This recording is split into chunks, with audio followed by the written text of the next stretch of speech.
오늘 사회를 맡은 저는 국가교육회의 유초등 전문위원이자 전국 혁신학교 학부모 네트워크 대표를 맡고 있는 박은지입니다.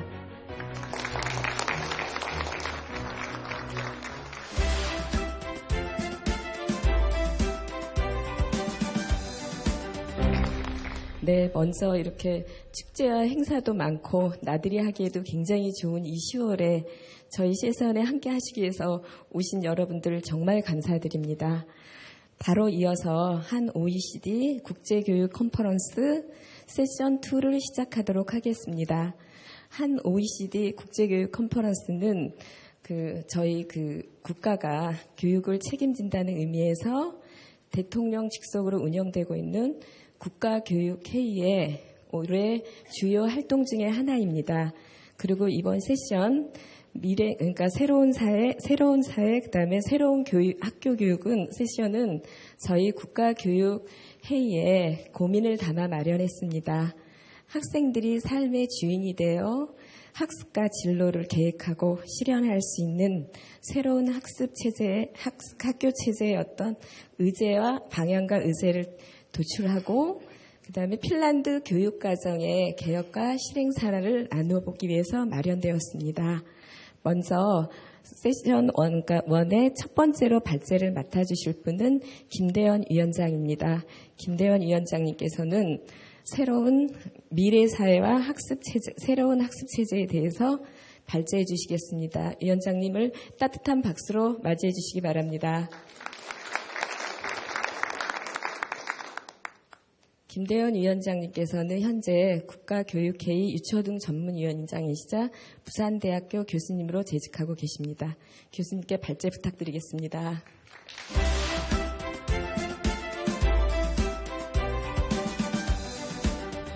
학교를 가보면요, 학생들이 스스로 질문을 찾고 생각하고 함께하는 모습을 많이 볼 수가 있습니다. 또 선생님들은 역량이 뛰어난데도 불구하고 더 높은 어떤 전문성을 신장할 목적으로 공동으로 모여서 공부를 하고 있습니다. 여기 학부모들도 많이 오셨는데요. 학부모들도 학교 운영의 어떤 공동 주체로서 적극적으로 학교에 참여를 하고 계십니다. 최근에는 지역사회도 우리가 함께 우리 애들을 키우겠다, 그리고 책임을 지겠다 하는 모습을 보이고 있습니다. 이것이 한 10년 전에 우리 학교를 생각해 본다면 거의 그려지지 않았던 모습인데 현실에서 나타나고 있습니다. 굉장히 어떤 희망적인 일이고요. 굉장히 감사한 일이라 생각이 듭니다. 오늘 제가 말씀드리는 것은요, 제 개인적인 어떤 생각은 아니고요. 국가교육회의 안에 유, 초, 중등 교육전문위원회가 있습니다. 위원들이 19명으로 구성되어 있고요. 도와주시는 기획단이 있습니다. 우리 전문위원들이 이 뜻을 모은 것이고요. 외부 전문가 협의를 거쳤고요. 2차례에 걸쳐서 교육 포럼을 통해서 각계 각청의 의견을 수렴을 했습니다. 그걸 정리한 다음에 기획 소위와 비전 특위를 거쳐서 저희들 나름대로 함께 그려낸 정사진이다, 이렇게 보시면 될 것 같습니다.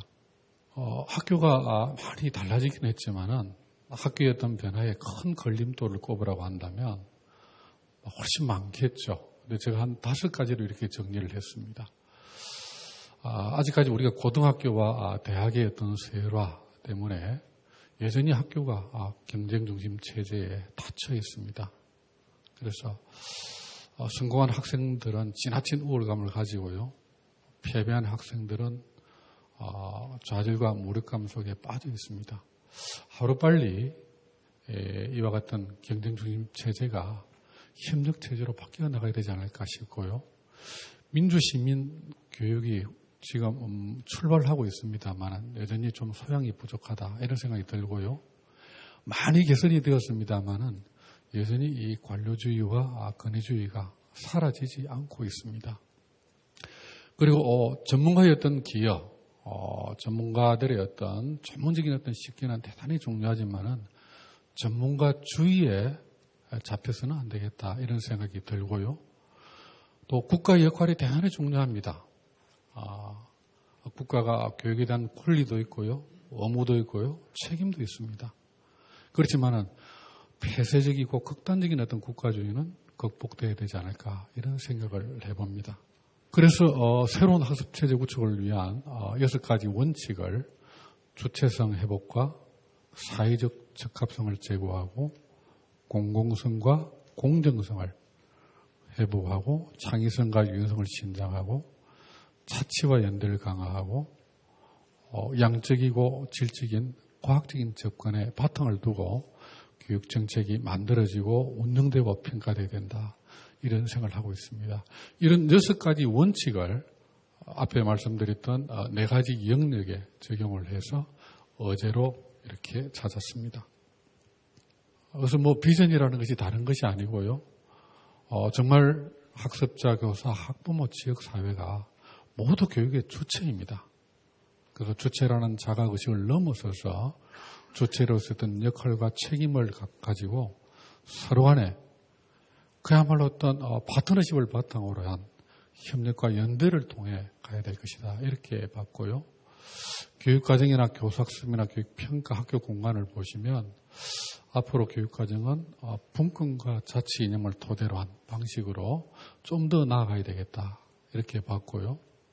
교수학습은 학생들에게 의미 있는 학습, 그리고 학생이 학습하는 과정에서 즐거움과 기쁨을 느낄 수 있는 그런 방향으로 가야 되겠다. 평가는 그야말로 누가 잘하나 줄을 세우는 것이 아니라 성장을 지원하고 모두에게 공정한 방식으로 가야 되겠다. 학습 공간은 학생들의 능력과 적성에 맞는 방식으로 재구조하고 재구축할 필요가 있다. 이렇게 생각을 했었습니다. 그래서 교육과정을 보겠습니다. 제가 교육과정 전공자거든요. 첫 번째가 교육과정의 자유랍니다. 차후의 교육과정은 크게 인간상이나 역량이나 교과 편제나 교과의 어떤 목표 이런 정도는 의무조항으로 두고요. 교과별 내용, 영역이나 성취 기준은 좀 권장상으로 둬서 학교가 좀 자율적으로 선생님들이 전문성을 가지고 운영할 수 있는 기회를 좀 확대해야 될 것 같고요. 같은 연장선상에서 우리가 6차 교육과정 때 학교 재량 시간이라는 걸 만들었습니다. 지금은 이제 창의적 체험활동 속에 통합이 되어 있는데요. 그 창의적 재량 시간이라는 것이 학생들이 학교에서 공부하는 시간 중에서 일부분을 학교가 자율적으로 운영할 수 있다. 이런 것이거든요. 그래서 앞으로 차후에 교육과정은 학교의 자율성을 좀 높이는 방향으로 적어도 총 이수 시수나 총 이수 단위수 중에 일부를 시도와 학교에다가 위임하는 방식으로 가야 될 것이다. 이렇게 봤고요. 현재 역량중심 교육이 시행되고 있습니다. 역량중심 교육에 대해서 아직 현장에 접근이 좀 어렵다는 이야기가 많습니다. 그래서 역량중심 교육이 교과 내용이나 교수학습 방법이나 평가와 연결되고 또 생활지도와 학급 경영으로 연결되어서 이게 정착이 될 수 있도록 가야 되고요. 또 시대 사회의 요구에 따라서 역량의 좀 변화도 필요합니다. 그래서 기존 역량을 재점검하고 좀 필요 없는 것, 중복되는 건 좀 삭제하고요. 꼭 필요한데 빠져있는 것은 좀 추가로 보완을 해서 역량을 새로 설정해야 되지 않을까 싶습니다. 민주시민교육은 여전히 강화되어야 된다는 주장을 한 번 더 하고 싶고요. 학문의 분류 체계는 존중하되 학생의 어떤 적성이나 학생의 어떤 필요나 사회적 요구를 바탕으로 해서 교과를 재구조할 필요가 있지 않을까 이런 말씀을 좀 드리고요. 과목 같은 경우에도 이렇게 보면 고등학교 같은 경우에 공통이 있고 선택이 있고 진로 선택이 있는데 그 과목들의 관계도 좀 불명해요. 그래서 그런 점들도 좀 고칠 필요가 있다. 이런 생각이 있습니다. 한 가지만 말씀드리면 학습은 학교 안에서만 일어나는 건 아닙니다. 가정에서도 일어나고요. 사회에서도 일어나거든요. 근데 지금까지는 가정이나 사회에서 일어나는 학습이 학교 학습과 잘 연결이 되지를 못했습니다. 그래서 우리가 학교 안팎의 학습을 연결하는 그리고 그것을 인정하는 그런 교육체제가 필요하다. 이래서 형식과 무형식 학습의 혼합학습이 강조되고 강화될 필요가 있다. 이런 말씀을 드리고요. 그래서 평가라는 것이 결국은 역량 중심으로 해라는 이야기는 결국 학습자의 어떤 성장을 위한 평가가 되어야 되겠다. 이런 이야기가 되고요. 그리고 타당하고 공정한 평가 체제가 구축될 필요가 있다. 이래서 이게 6가지를 제시하고 있는데 첫 번째는 제가 좀 전에 말씀을 드렸습니다. 정말 미래 사회에 필요한 역량을 평가해야 된다. 그리고 지금 하고 있는 성취평가제와 가정중심 평가는 정말 유지하고 발전시켜 나가야 된다. 학습 공간에 대해서 말씀을 올리겠습니다. 정말 디지털 네이티브들입니다. 지금 초등학생들은요, 2030년대 30대 중반에 사회에 나갑니다. 2019년에 태어난 애들은 2040년대를 살 애들입니다. 지금 여기 앉아 계신 분들하고 생각이나 행동 양식이 많이 다릅니다. 근데 정말 이런 새로운 애들을 위한, 새로운 세대를 위한 어떤 공간이 만들어져 있나. 공간은 기존에 우리가 알고 있는 지식을 그냥 익히고, 뭐죠? 그것을 어떤 습득하고 이런 곳은 아니고요. 애들이 학습을 통해서 함께 참여하고 의미를 찾고 공유하고 새로운 것을 어떤 참여하는 생산의 공간이기 때문에 그런 학습 공간으로 바뀌어야 되고요. 모두에 말씀드렸던 것처럼 인구 감소로 인해서 공간의 탄력적 운영이 필요하다. 이런 말씀과 마지막 2가지를 말씀을 드리면 학교가 지역사회의 중요한 교육의 인프라입니다. 또 거꾸로 말하면 지역사회가 학교를 도와주는 사회문화적 인프라거든요. 그래서 학교의 공간을 학교의 공간이라고 생각하는 것보다는 학교와 지역사회를 하나로 묶어서 하나의 교육 공간으로 생각하고 접근해서 공간을 바꾸어 나가는 이런 노력이 필요하다고 보고요. 이런 노력의 결실을 맺기 위해서는 지금과 같은 특정한 고하 중심의 이런 가버넌스가 아니라 공간과 관련되어 있는 교사나 학생이나 관리자나 또 공간 전문가나 학습 과학자나 교육과정 전문가나 일반 시민이나 지역단체 모두가 참여하는 새로운 어떤 거버넌스 체제만이 새로운 학습 공간을 만들어 갈 것으로 보입니다. 마지막에 한번 눈으로 한번 읽어보시기 바랍니다. 학교 혁신은 익숙하지 않는 세계를 가는 길입니다. 국가교육위원회가 교육 혁신을 지향하고 있습니다.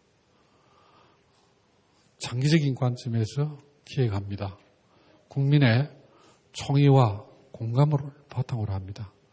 오늘 토론에서 주신 이 의견을 반영해서 더 새로운 어떤 계획을 다듬고 만들어 보겠습니다. 감사합니다.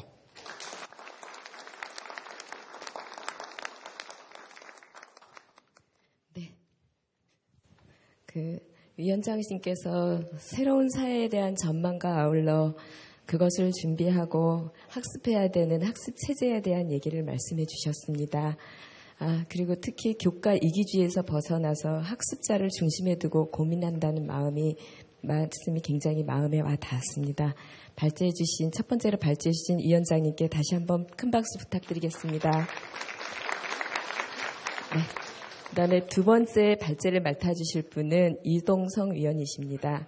이동성 위원님은 국가교육위원회 유초등 전문위원이자 전주교육대학교 교수로 재직하고 계십니다. 위원님께 따뜻한 발제 부탁드리겠습니다.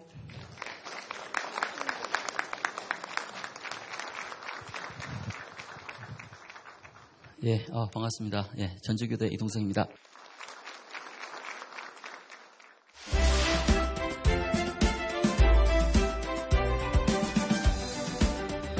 제 발표는 학교 체제인데요. 체제를 보면 크게 비전과 철학, 체제의 방향, 의제가 있습니다. 저는 개인적으로는 그 OECD의 비전이기도 하고요. 우리나라의 10년, 20년 후에 비전과 철학이기도 한데요. 바로 혁신과 포용입니다. 혁신과 포용. 사실은 두 용어가 조금 대립될 수도 있습니다. 제가 봤을 때는 이 두 단어를 볼 때 프랑스 사역자인 그 피에르 보리듀의 생각이 나 있는데요. 보리듀가 봤을 때 근대 학교는 바로 이 재산권과 인권의 충돌입니다. 근데 이 포용이란 건 전형적으로 인권에 대한 개념이고요. 혁신이란 건 사실은 미래 사회에 조응하는 경제를 떠받칠 수 있는 교육이죠. 이 두 양축이 미래 학교 체제의 비전과 철학이라고 볼 수 있고요. 다음은 방향입니다. 이 철학을 실현하기 위한 방향인데요. 크게 네 가지입니다.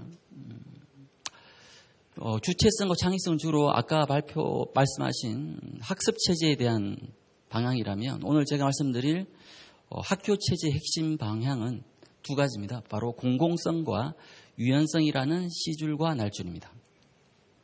이러한 방향의 기본에서 국가국회의가 발굴한 주요 의제는 화면에 보이는 것처럼 네 가지입니다. 위원장님께서 말씀하셨지만 의제를 도출한 과정에 대해서 개략적으로 말씀드리겠습니다.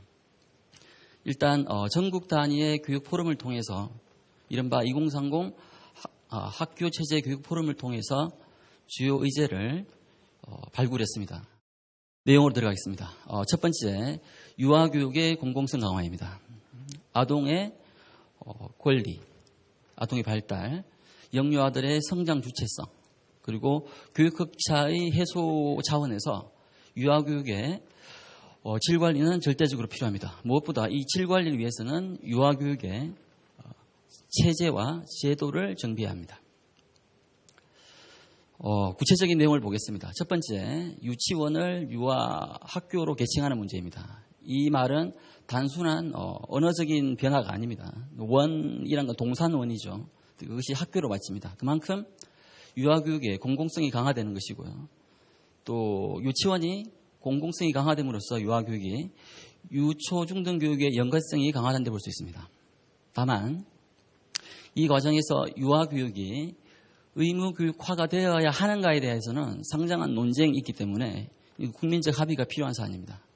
두 번째, 유아교육법 혹은 영유아 보육법에 대한 검토입니다. 이 법적 검토를 통해서 유초 중등 수준에 가까운 법률적 조항을 보완하고요. 특히 영유아들의 성장 주체성을 강조할 필요가 있겠습니다. 다음은 재원 지원 방식을 재검토해서 안정적인 유아교육을 위한 재정을 확보하고요.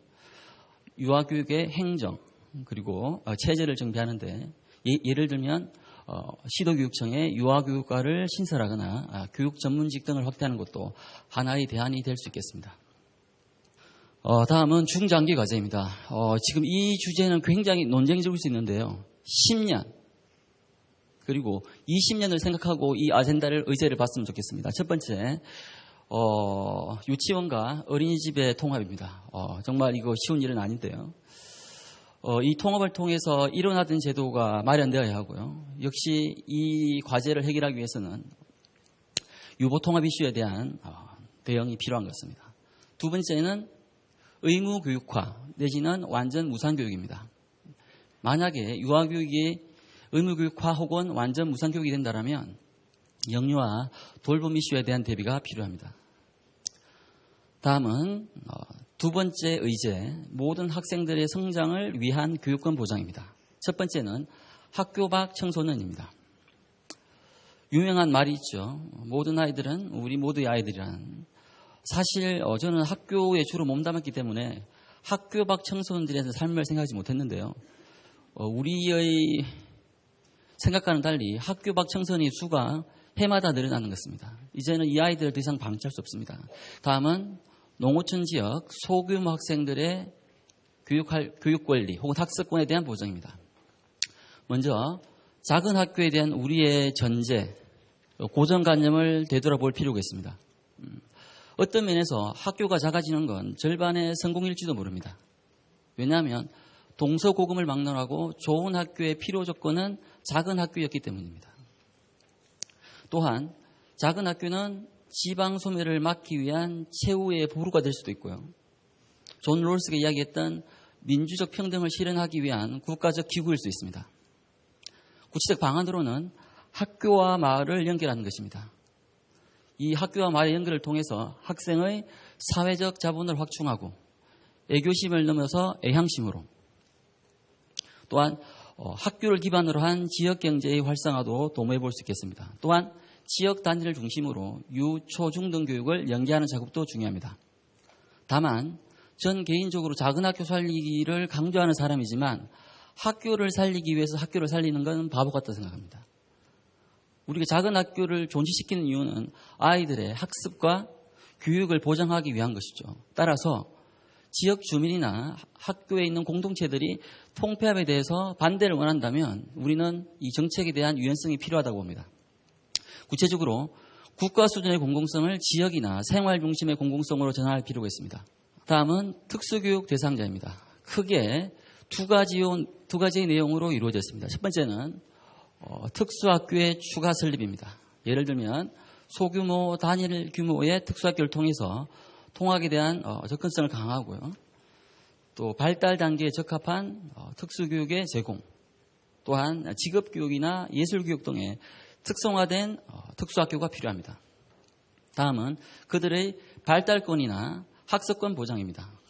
국가 수준의 선별과 진단, 조기교육 및 준제, 그 다음에 전문 인력의 양성, 예산 확보, 무엇보다 가족 지원에 대한 지원 프로그램, 그 다음에 장애 영유아를 위한 전담 부서와 센터의 확보가 무엇보다 필요하다고 볼 수 있겠습니다. 다음은 세 번째 의제, 학부모의 학교교육 참여 보장입니다.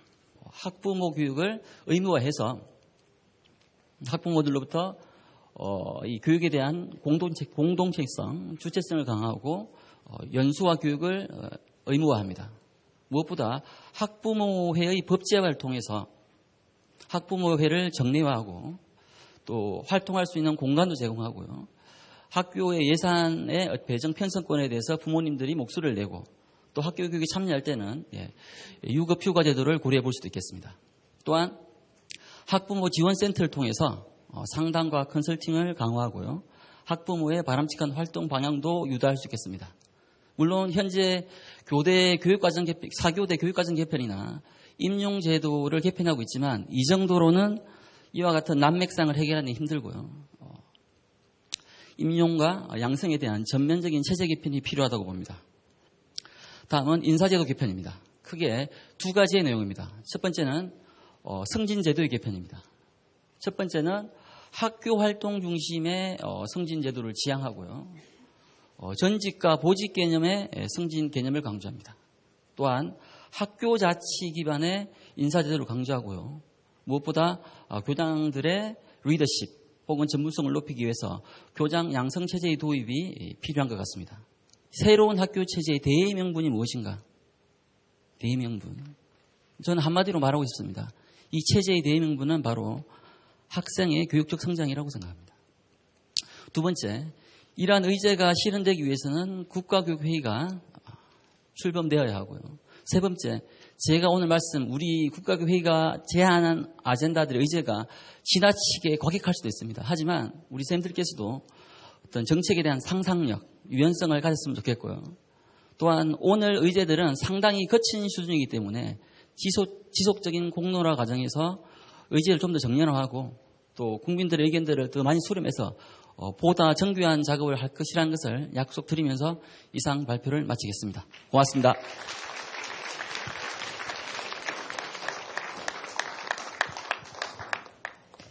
조금 멀리서 오셨습니다. 사무세이살로 국장님께서 핀란드 교육과정의 계획과 실행에 대해서 이제 사례를 좀 나누어 주시겠습니다. 멀리서 오신 사무세이살로 교육장님을 따뜻하게 좀 맞아 주시기 바랍니다.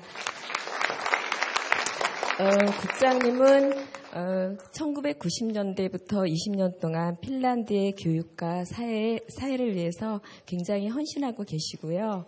그다음에 현재는 핀란드 저희는 아직 안 된 국가교육위원회 혁신국장으로 계십니다. 발표 부탁드리겠습니다.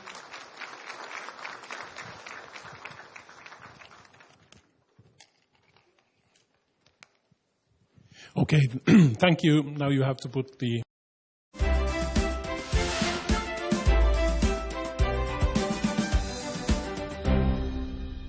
think that we should go a little bit through about what Finland is. If we are making comparison between South Korea and Finland, then I think we need to take some facts. Finland is a small country, only 5.5 million people. If I compare only to Seoul, you are more than double this, if I understand correct. And if we take the whole South Korea, you are 10 times more than we in Finland. Geographically, Finland is 3 times bigger than Korea. So we are sharing the quite high education level in both countries. Then a little bit about EduFi. We are the National Development Agency for Education in Finland. We are responsible for the core curricula for early childhood education, basic education, secondary education. The second of our tasks is the internationalization of education in Finland. We are currently an organization of 370 people in Finland working with on the central level.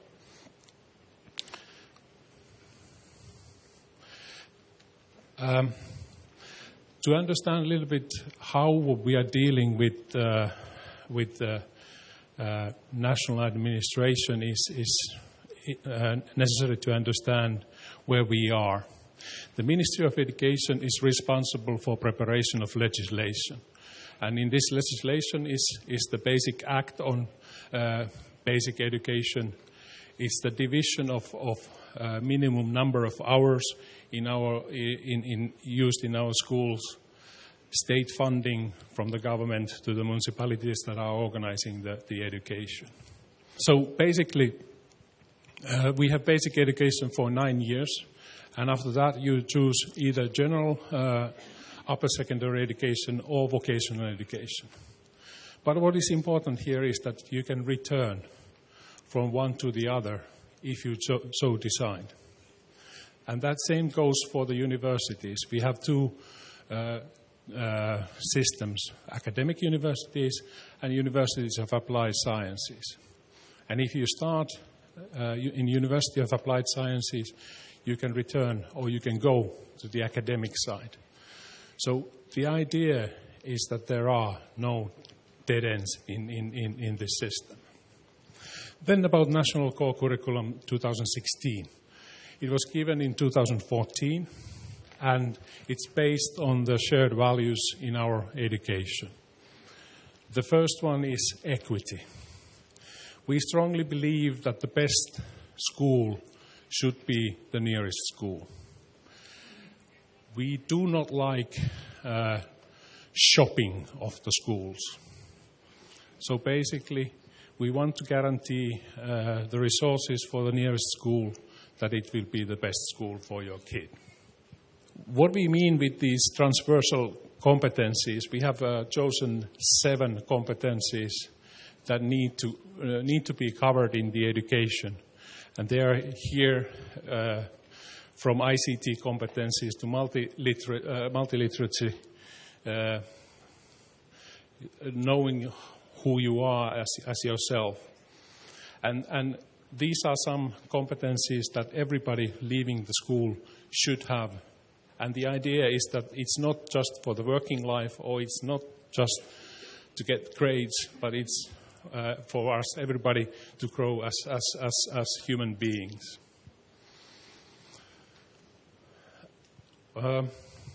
About these multidisciplinary learning models, this was the news after we published the core curricula, that we are giving up subjects.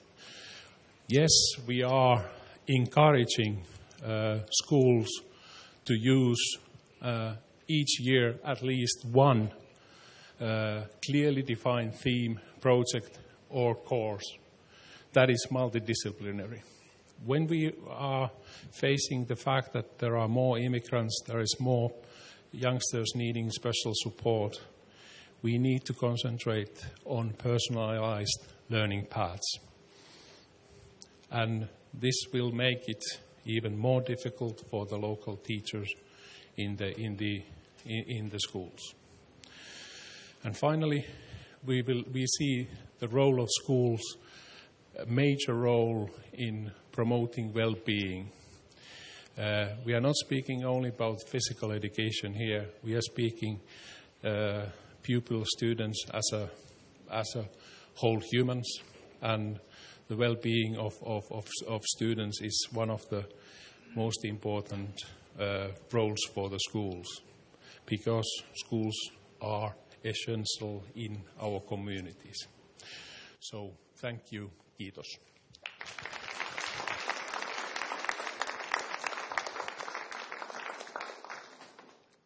네, 그 핀란드 교육과정의 개혁과 그 실행은 아마 핀란드 교육의 공유 가치인 아까 말씀하신 형평성, 신뢰, 인간의 그다음에 지속 가능한 삶의 방식을 실현하고자 하는 게 아닌가라는 생각이 들었습니다. 그리고 당면 과제까지 꼼꼼하게 짚어주시고 멀리서 오신 저희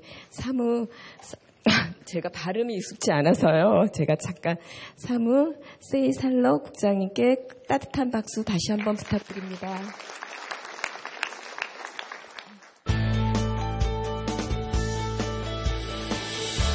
이어서 토론 세션을 갖도록 하겠습니다.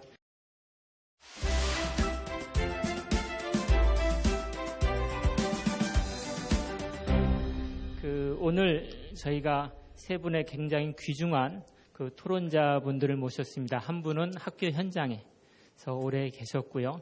또 한 분은 대학 연구실에서, 또 한 분은 삶의 현장에서 취재를 통하여 교육을 몸소 체험하신 분들이십니다. 그럼 먼저 첫 번째 그 토론자이신 우리 함영기 서울특별시 교육청 교육연수원장님을 모시도록 하겠습니다. 함영기 박사님은 중학교에서 수학선생님으로 아이들을 오랫동안 가르치셨고 또 20년 가까이 그 온라인 교사 공동체 교콤의 대표를 맡아 교사 전문성 신장을 위한 활동을 해오셨습니다. 큰 박수로 환영해 주시기 바랍니다.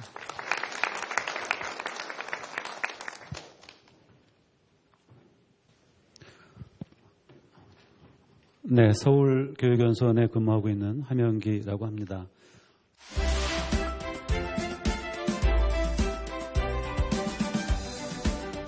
현재 지금 발표해 주신 안은 말씀하신 대로 확정된 안은 아니지만 향후 국가교육위원회 출범 시에 2030 미래교육 체제의 방향과 과제에 대한 사회적 합의를 진행하기 위한 기초자료의 성격이라고 들었습니다. 따라서 오늘 발표한 학습 및 학교 체제에 대한 방향과 내용은 이후 주요 의제를 설정하고 이를 바탕으로 구체적 실천 전략을 마련해 가기 위한 기초라는 점에서 매우 중요한 의미를 갖는다고 하겠습니다.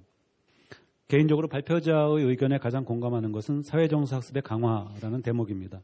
그러나 세계 경제포럼 보고서를 소개하는 것 외에 발표자 혹은 국가교육회의 전문위원회 차원의 독창적 아이디어는 찾기 힘들었습니다.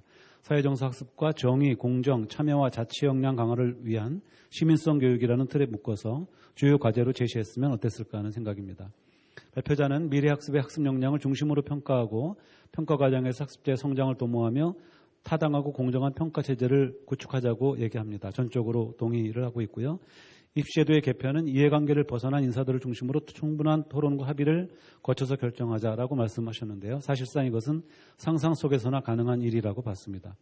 자치와 분권의 시대에 우린 여전히 국가 책무를 요구하고 한편에서는 지역성 강화를 말하고 있습니다. 이것을 조율하는 일은 지방자치, 교육자치가 선순환적으로 안착되는 데도 중요하게 작용할 것이라 생각을 합니다. 특히 국가 수준의 공공성을 지방 중심 및 생활 중심의 공공성으로 전환하자는 제안은 신선하기까지 합니다. 그동안 우리가 공공성을 말할 땐 늘 국가 수준이었었고 절차와 제도 개선 중심이었습니다. 생활 중심 공공성은 우리 생활 주변에 관행적으로 박혀있는 부주의와 부정의, 불공정, 사익 추구 등을 걷어내자는 제안으로 국가 수준의 공공성 못지않은 비중을 두고 신경을 써야 할 문제라고 생각합니다. 교육개혁은 달리는 자동차를 멈추지 않고 수리하는 것과 같다는 우치다 다스로 교수의 말처럼 참으로 복잡하고도 어려운 과정입니다. 특히 한국의 교육 상황은 이해관계가 첨예하게 교차하고 희소자원을 차지하려는 경쟁이 극심한 탓에 형식적 공정성의 논리의 덫에 갇혀 있습니다. 이 같은 접근은 진단은 난무하는데 구체적 추진 전략은 빈약한 상태를 지속적으로 만들어 왔습니다. 이해관계를 떠나서 순수하게 교육 문제를 바라보면 좋겠지만 현실은 그와 같지 않습니다. 이해 충돌 상황을 직면하고 이를 슬기롭게 조정할 수 있는 민주적 리더십과 참여자의 성숙한 시민성이 필요한 이유이기도 합니다. 두 분 교수님의 발표를 통하여 새로운 학습과 학교 체제에 대한 고민을 하게 된 것에 감사를 드리고요. 이 논의가 더욱 다양하고 풍부한 층위에서 펼쳐지기를 기대하겠습니다. 고맙습니다. 한은교 원장님 감사드립니다. 충분한 시간을 못 드린 것을 아쉽게 생각합니다. 아마 헌 원장님은 문제 제기는 쉽지만 대안을 찾는 것에 대한 어려움, 특히 이해관계자 조정의 중요성에 대해서 말씀 주신 것 같습니다. 개별 과제에 대해서도 꼼꼼하게 이렇게 의견을 주셨는데 그 부분에 대해서는 조금 이따 주제 발표자분들의 답변을 들어보도록 하겠습니다. 그럼 두 번째로 유성상 서울대학교 교수님을 토론자로 모시겠습니다. 유성상 박사님은 한국교육개발원에서 연구를 시작하셨으며 현재 서울대학교 교육학과에서 교육사회학과 글로벌 교육협력을 가르치고 계십니다. 큰 박수로 환영해 주시기 바랍니다.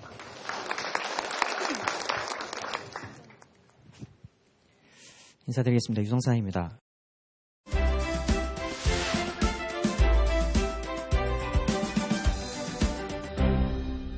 솔직히 제가 지난 100년 동안의 역사를 놓고 보면 국가는 교육에 적극적으로 투자하려고 하지 않았습니다. 상당히 소극적이었었습니다. 6.25 이후 재건부, 그리고 경제부흥부, 그리고 기획재정부로 이어지면서 재정 투자에 대해서, 특히 교육 분야 재정 투자에 대해서 아주 소극적이었었습니다. 그럼 현재는 달라졌을까? 똑같다고 생각합니다. 교육이 수단화되어 온 상황, 그리고 이것을 굳이 국가가 투입하지 않아도 민간이 부담하고 그리고 부담하려고 하는 의지가 있었기 때문에 국가가 나서지 않아도 된다는, 즉 뒷짐진 태도였던 거죠. 앞으로 어떨까요? 과연 달라질까요? 지금 어떻게 하느냐에 따라 달라질 거라고 생각합니다. 혁신적인 담론을 모든 사람들이 따라올 거라고 생각을 하면 오산이라고 생각합니다. 항상 서로 다른 의견들이 존재하는 거고, 이런 것들이 어떻게 모아지고 또 하나의 구체적인 액션으로 만들어질 건지는 사실 그때그때 이해관계에 따라 달라진다는 겁니다. 그리고 이 체제, 학습 체제와 학교 체제에서 아까 빠진 부분들이 많다고 이야기했지만 사교육이 상수화된 사회에서 과연 어떤 방식으로 이게 마련될 수 있고 진행이 될 수 있을까에 대해서는 솔직히 큰 고민거리가 됩니다. 정말 정치적인 중립성을 가진 국가교육위원회가 만들어지기를 원하신다면 보다 집중적으로 정치력을 발휘해서 이런 시스템이 만들어질 수 있도록 했으면 좋겠습니다. 핀란드, 뭘 잘하고 있는지 보는 거 되게 중요하다고 생각합니다. 그러나 저희 입장에서는 뭘 잘하고 있는지에 대한 현재 시스템을 샅샅이 뒤지는 게 아니라 지난 30년 동안 40년 동안 그걸 만들기 위해서 한 사회가 어떻게 요동쳤는지를 봤으면 좋겠다는 생각이 듭니다. 사실 한국을 벗어나면 SDG, 지속가능 발전 목표가 2015년도에 나왔고 2030년까지 이야기가 됐습니다. 저기 2030년까지 교육개혁을 위해서 지금 논의하고 있는 건데요. 교육 네 번째 목표입니다. 포용적이고 공평한 양질의 교육 보장과 모두를 위한 평생학습 기회를 보장하자. 이거보다 더 좋은 완벽한 표현이 있습니까? 이게 개발도상국을 위한 용어라고 생각을 하실지 모르겠지만 사실 한국 사회에도 갈 길이 먼, 해야 될 일이 많은 정말 중요한 이야기입니다. 저희 앞에는 더 많은 수사가 필요하지 않다고 생각합니다. 옳은 선택, 그리고 바른 판단, 그리고 모두가 뭔가를 하겠다고 하는 구체적인 행동이 필요한 게 아닌가 싶습니다. 마치겠습니다. 감사합니다. 유성상 교수님 감사드립니다. 아마 과제 제안의 추상성과 그다음에 교육 문제는 사회 전체의 구조적인 개혁과 시민성 발휘가 중요하다라는 의견 주셨습니다. 또 개별 주제에 대해서 말씀 주셨는데 이에 대한 답변도 추후 들어보도록 하겠습니다.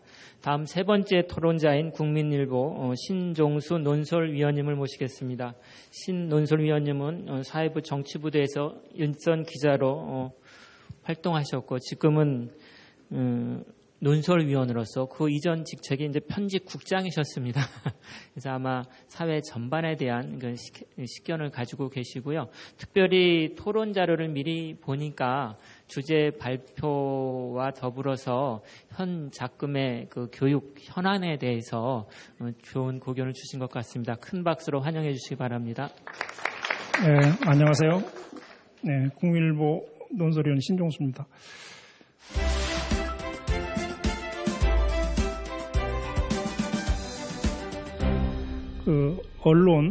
언론의 시각에서 독자들이 관심을 갖는 일반적인 내용 중심으로 이렇게 말씀을 드리겠습니다. 여기 부제목처럼 최근 정부가 교육 개혁을 추진하는 것을 보고 느낀 점을 말씀드리겠습니다. 토론이라기보다는 언론 입장에서 기자 질문 같은 내용이 많은 점 양해해 주십시오. 자사고하고 특목고가 수월성 강화 명분이 있지만 입시 위주로 좀 변질됐고 고교 서열화 또 사교육 이런 것들을 부추기는 측면이 있는 것은 사실입니다. 그런데 그 자사고 특목고를 폐지하면 과연 고교 서열화가 해소되고 공교육이 정상화되느냐, 이 점에 대해서는 논란이 많습니다. 그리고 자사고 특목고가 일반고로 전환되면 학생들이 강남 8학군, 명문고, 과학고, 영재학교 이런 데로 몰릴 것이라는 반론도 있습니다. 일반고 경쟁력을 높이는 것도 과제입니다. 고교 학점제를 도입할 예정인데요. 고등학생이 대학생처럼 수업을 이렇게 골라 듣는 고교 학점제를 내년 마이스터고부터 시범 도입하고 2025년에는 일반고까지 전면 도입할 예정이라고 합니다. 하지만 그 고교 학점제를 도입한다고 해서 일반고 경쟁력을 높일 수 있을지는 미지수입니다. 비교과 영역 폐지 논란이 있습니다. 다만 학종 본래 취지, 학생 역량과 성장 가능성을 다각적으로 평가하자는 그 학종 본래 취지, 이것을 훼손하는 것은 아닌지, 그래서 성적 위주 선발로 돌아가는 것은 아닌지 이런 우려가 있습니다. 학종이 그 공정성 문제에도 불구하고 성적 위주 학교 분위기에 변화를 준 것은 사실입니다. 반면에 수능이 그 서열화 문제가 있지만 그나마 공정하다고 느끼는 사람들이 많습니다. 결국 교육은 그 탈정치, 그 지속성이 중요합니다. 그 교육부의 그 일방적인 결정이 아니라 학생, 교사, 교수, 학부모, 교육 전문가들이 같이 참여해서 정책을 만들어야 합니다. 국가교육회의나 국가교육위 설치 얘기가 나오고 있는데 아마 국가교육위가 있어야 하는 의미도 여기에 있을 것입니다. 교육정책에 대해서는 각자 이해관계가 다르고 또 진영별로 입장이 맞서서 모두를 충족시킬 수는 없습니다. 다만 이제 미래를 위해 국민들의 지혜를 모으고 의견을 절충하고 또 이해를 조정하면서 공통분모를 조금씩 찾아가는 과정으로 이해하면 좋을 것 같습니다.